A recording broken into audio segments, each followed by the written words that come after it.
And what's funny is a lot of people tell me, they're always coming up to me if we talk and stuff. They say, "Oh, I don't even think we're going to get to an election, but there's going to be so much civil unrest in the streets that Obama's not going anywhere. He's going to use his executive order to stay in office." So many people tell me that, Caleb. I don't know if you hear that a lot online or personally, but I hear that so often. A lot of people deep down in their heart believe that a year from now, or in November, I think November 3rd or 4th, whenever the election is, that it's not going to be worth a hill of beans because Obama's not going to leave office due to the civil unrest that is being culled for us. And again, you have to have your eyes open right now with the sports distraction over. I mean, yeah, you have basketball going on now. You don't have baseball, and it's starting to get warm. This is a great time to fund civil unrest. Okay. Well, listen, we have another caller on the line. I think it's Phil the Patriot. Phil, are you there? Hey, good evening, brother and sister patriots.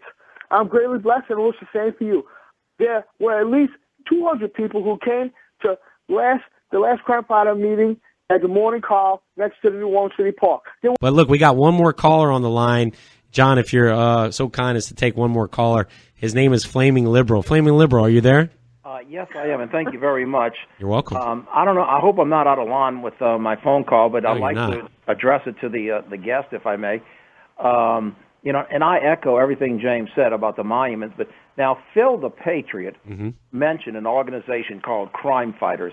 Is it a fair topic for me to discuss that? Any topic's fair, as long as you're not vulgar online, on the air and whatnot, And I have this on tape, and if I'm lying, I invite a lawsuit.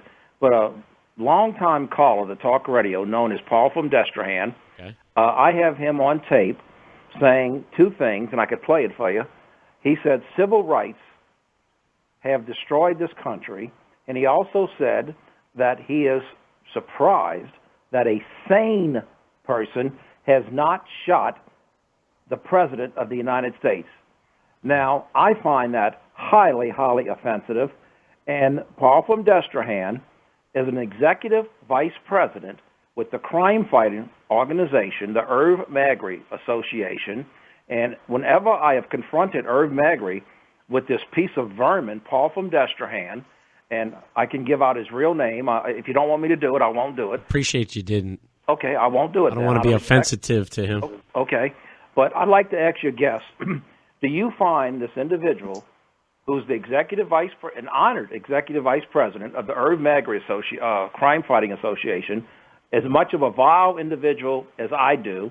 And by the way, Irv Magri supported David Vitter, no doubt, to get an appointment, probably as pardon secretary or something, to pick up a state paycheck. And Irv Magri has been conspicuously absent from talk radio ever since the governor's election. But anyway, my question to your guest is, do you find this vice president of crime fighters as reprehensible, vile, and evil as I do, given what I have on tape, and I could play in my name?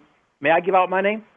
Go ahead. You're talking to John there. Go ahead. I'm in Atlanta, Georgia. My number is 404-762-8779, and I have those comments on tape. Anybody who wishes to hear it is welcome to call me. Okay, John, what's your take on that? This is all alleged. I know nothing about any of this, so I'm talking as an uninformed person on the whole subject. If it's true, okay, yeah, he's a lunatic from Destrehan. Okay, I know. There's lunatics everywhere. And look, listen, and again, we're glad we can't really control what people say on the air. Caleb, what was your take on that last caller that John Bender fielded? What was your take on that? What he said about shooting a president? Well, I think James had a very, very intriguing thing he brought up there about Paul from, I forget from where he said, about a sane person, being surprised that a sane person has not already took out the president, I guess, shooting him or whatever. That kind of brings up a whole... Of course, that's a very crazy possibility. But honestly speaking, the way that the political conditions are in our country right now, it would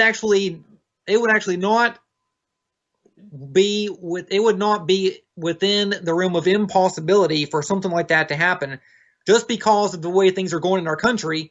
But I think that would be a very catastrophic thing to occur. If somebody took out the president, I think that would be very catastrophic, because that could usher in the civil emergency, martial law, and then I guess Joseph Biden would be the president.